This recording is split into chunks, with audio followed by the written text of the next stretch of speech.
मेरठ का एक खौफनाक हत्याकांड, प्यार, धोखा और अंधविश्वास की सच्ची कहानी। मेरठ उत्तर प्रदेश में 2025 में हुआ एक ऐसा हत्याकांड जिसने पूरे भारत को हिला कर रख दिया। ये कहानी प्रेम, विश्वासघात और अंधविश्वास के खतरनाक जाल में फंसे कुछ लोगों की है, जिसने एक निर्दोष व्यक्ति की जान ले ली। इस केस में प्रेमिका ने अपने प्रेमी के साथ मिलकर अपने पति को मौत के घाट उतार दिया और उसके शव को 15 टुकड़ों में काटकर एक ड्रम में भर दिया और उसके अंदर सीमेंट डाल दिया। मगर चलिए इस कहानी को शुरुआत से देखते हैं। 2016 में मेरठ निवासी सौरभ राजपूत की मुलाकात मुस्कान रस्तोगी से हुई। दोनों के बीच प्रेम हुआ और कुछ सालों बाद उन्होंने शादी कर ली। लेकिन यह शादी सौरभ के परिवार को पसंद नहीं आई, क्योंकि मुस्कान एक अलग जाति से थी। इसके बावजूद दोनों ने अपने रिश्ते को मजबूत बनाए रखा। सौरभ मर्चेंट नेवी में जॉब करते थे और लंदन में पोस्टेड थे। शादी के कुछ समय बाद सौरभ लंदन चले गए, जबकि मुस्कान अपनी बेटी के साथ मेरठ में रहने लगी। इस दौरान उनकी जिंदगी में एक तीसरा व्यक्ति साहिल शुक्ला आया, जो मुस्कान को पहले से ही जानता था। सौरभ के लंदन में रहने के कारण मुस्कान की नजदीकियां साहिल से बढ़ने लगी। साहिल, जो पहले से ही मुस्कान को पसंद करता था, अब खुलकर उसके साथ वक्त बिताने लगा। मुस्कान ने उसे यह यकीन दिला दिया कि वह अपने पति के साथ खुश नहीं है और वह साहिल से सच्चा प्यार करती है। साहिल शुक्ला अंधविश्वासी प्रवृत्ति का था और आत्माओं, तंत्र मंत्र जैसी चीजों में विश्वास करता था। मुस्कान ने इस बात का फायदा उठाते हुए उसके लिए स्नैपचैट पर एक फर्जी अकाउंट बनाया, जिससे वह साहिल शुक्ला की मरी हुई मां के नाम से चैट करती थी। इस फर्जी अकाउंट से वह साहिल को यकीन दिलाने लगी कि उसकी मां की आत्मा मुस्कान को पसंद करती है और चाहती है कि वे दोनों साथ रहें। धीरे धीरे साहिल पूरी तरह से मुस्कान की बातों में फंस गया। मुस्कान ने उसे यह विश्वास दिलाया कि अगर वह उसके पति सौरभ को रास्ते से हटा दे तो वो दोनों एक साथ रह सकते हैं। साहिल अब पूरी तरह से मुस्कान के इशारों पर नाचने लगा था। मुस्कान और साहिल ने मिलकर सौरभ को मारने की साजिश रची।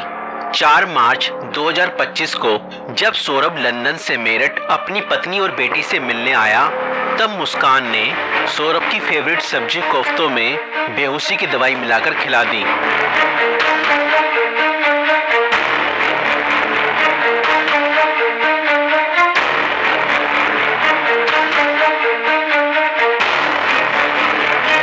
और जब सौरभ बेहोशी की हालत में बिस्तर पर पड़ा था, तब मुस्कान ने अपने दोस्त साहिल को बुला लिया और रसोई में जाकर वो बड़ा और धारदार चाकू ले आई, जो मुस्कान और साहिल ने पहले से ही प्लानिंग करके खरीदे हुए थे।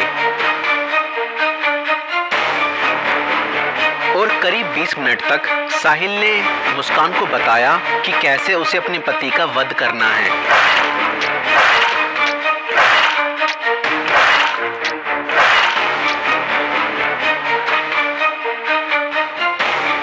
और फिर उसके बाद मुस्कान और साहिल ने सोते हुए सौरभ पर हमला किया और उसके हृदय पर 3 बार वार किए।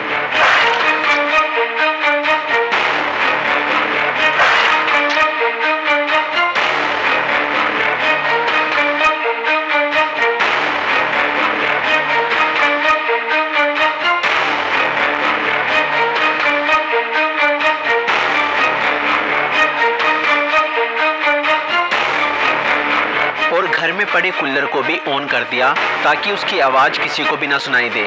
जब उन्होंने सौरभ को खत्म कर दिया, उसके बाद वह उसकी बॉडी को बाथरूम में ले गए।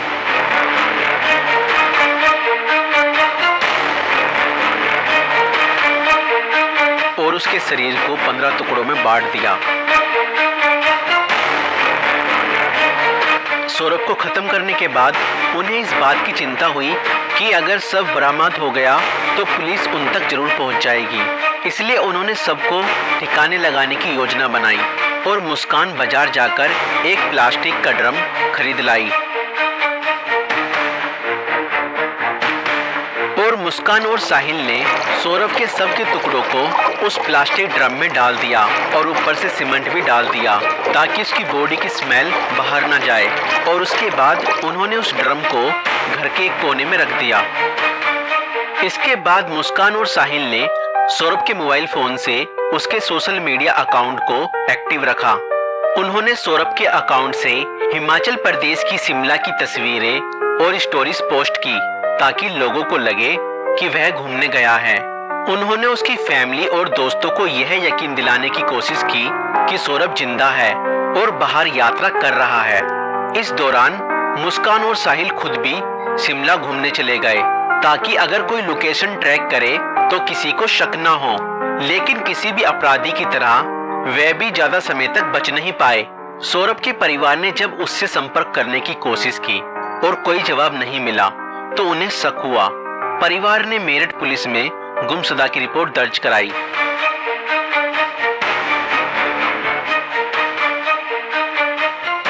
और इसी बीच मुस्कान ने अपने माता पिता को बताया कि शायद सौरभ का मर्डर हुआ है और उसके घर वालों ने ही उसका मर्डर किया है। मगर मुस्कान के पिता ने कहा, नहीं बेटा, किसी के भी घर वाले कितना ही नाराज हो जाएं तो भी ऐसा कदम अपने बेटे के लिए नहीं उठा सकते। बेटा, मुझे सच सच बताओ, सौरभ कहाँ है? मुझे सच्चाई बताओ, मैं किसी से कुछ नहीं कहूँगा। और तब मुस्कान ने अपने पिता को बताया कि उसने और साहिल ने मिलकर सौरभ को ख़त्म कर दिया है। और इतना सुनते ही मुस्कान के पिता ने पुलिस को सारी खबर बता दी।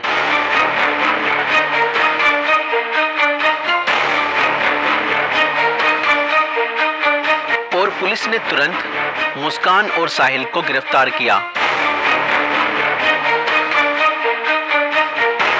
और उस प्लास्टिक ड्रम को भी बरामद किया जिसमें सौरभ के शव के टुकड़े थे।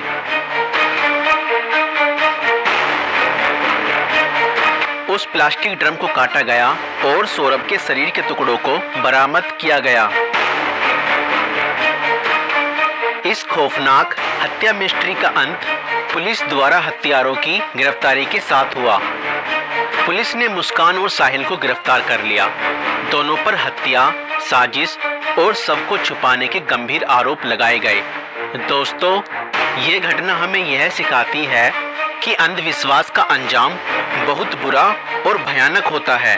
साहिल ने अपनी मां की आत्मा के नाम पर बनाए गए एक फर्जी अकाउंट पर भरोसा किया और हत्या जैसा अपराध कर दिया। और गलत संबंध और रिश्तों का अंजाम बहुत बुरा ही होता है। मुस्कान ने अपने फायदे के लिए साहिल को मानसिक रूप से कंट्रोल किया और हत्या तक करवा दी। और कानून से कोई नहीं बच सकता, चाहे अपराध कितना भी चालाकी से किया जाए। पुलिस की जांच और सबूतों के आधार पर अपराधी पकड़े ही जाते हैं।